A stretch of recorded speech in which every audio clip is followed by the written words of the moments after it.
না, চেঞ্জ তো নিয়ম বলে কিছু নাই।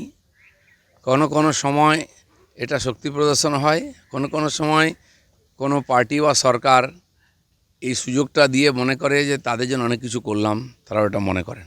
ভারতবর্ষে গণতান্ত্রিকভাবে রাস্তা কেউ আটকাতে পারে না। একসময় মুম্বাইতে হতো, উত্তরপ্রদেশে তো বন্ধ হয়েছে। পশ্চিমবাংলায় এই উৎপাতটা চলবে কিছুদিন, কারণ মমতা ব্যানার্জি এই দিয়ে মুসলমানদের বোঝাচ্ছেন তোমাদের জন্য আমি অনেক কিছু করলাম। এতে মুসলমানদের কী লাভ হচ্ছে আমি জানি না, কিন্তু বাকি সমাজের মধ্যে একটা ক্ষোভ জমা হচ্ছে এই নিয়ে। মুখ্যমন্ত্রী যদি নামাজ পড়েন, রাস্তা বন্ধ করে, কে বিরোধিতা করবে? কিন্তু এই অভ্যাসটা হয়ে গেলে পরে মুসলমানদের সমস্যা হবে। কারণ নামাজ তো মসজিদে পড়তে হয়, আমরা যদ্দূর জানি।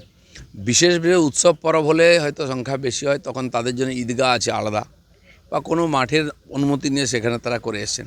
কিন্তু রেড রোডে নামাজ পড়ার অধিকারে যদি পড়ে যায়, পরে যদি এটা কোনো কারণে বন্ধ হয়, তখন সমস্যা হবে। তিনি বিজেপির কার্যকর্তা ছিলেন না, তিনি গজমুর কার্যকর্তা ছিলেন।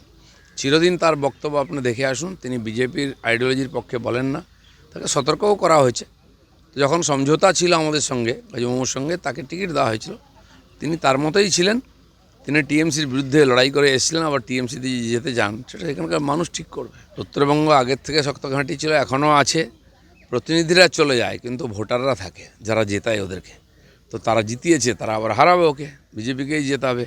তো একাধিকবার হয়েছে এরকম, কারোর সঙ্গে কোনো আলোচনা হয়নি। তার জন্য বডি আছে, জেলা থেকে নির্ণয় নেওয়া হয়, প্রদেশ থেকে, আর সর্বোচ্চ নির্ণয় হয় পার্লামেন্টারি বোর্ডে।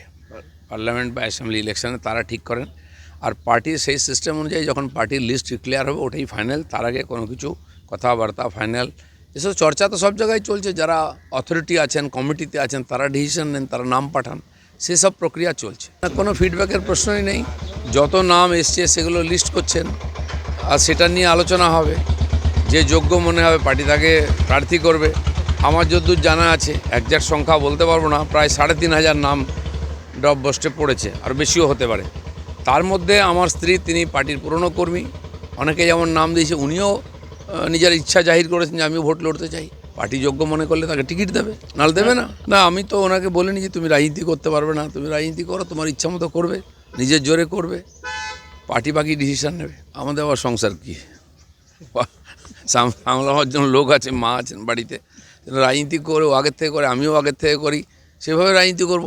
আর আমরা প্রার্থী হব কি না সেটা পার্টি ঠিক করবে। দুজনের আলাদা আলাদা সংসার ছিল, এক হয়েছে, আবার দুজনে লড়াই করবে। পার্টির কর্মীরা লড়াই করবেন, তারা পার্টির নেতাদেরকে জেতান, নিজেকেও জেতে না। এখনও আমার যেটা মনে হলো, খবরে শুনলাম প্রায় 85 লাখ লোকের ভাগ্য এখনও ঝুলে আছে।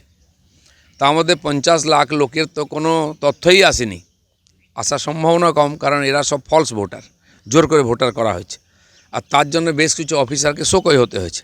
এই সব মিলিয়ে 85 লাখ লোকের যতক্ষণ না ক্লিয়ার হচ্ছে, ততক্ষণ তো ভোট আর ফাইনাল লিস্ট বেরোতে পারে না। কিন্তু আমার মনে হচ্ছে প্রায় হয়ে এসছে।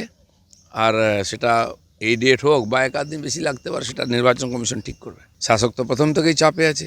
এসআইআরের নাম শুনেই জ্বর এসছে, সে জ্বর এখনও ছাড়েনি।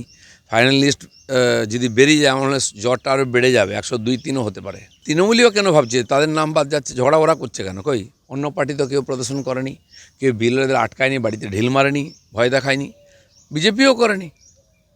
আর সেই জন্য ক্ষমতায় এর আগের লাস্ট যে এসআইআর হয়েছে পশ্চিমবাংলায় 2 থেকে 4 সালে, তখন সিপিএম ক্ষমতায় ছিল, আর তাতে সিপিএমের লাভ হয়েছিল, সিপিএম জিতেছিল সেকেন্ড টাইম। তো টিএমসি কেন ভয় পাচ্ছে হেরে যাবে?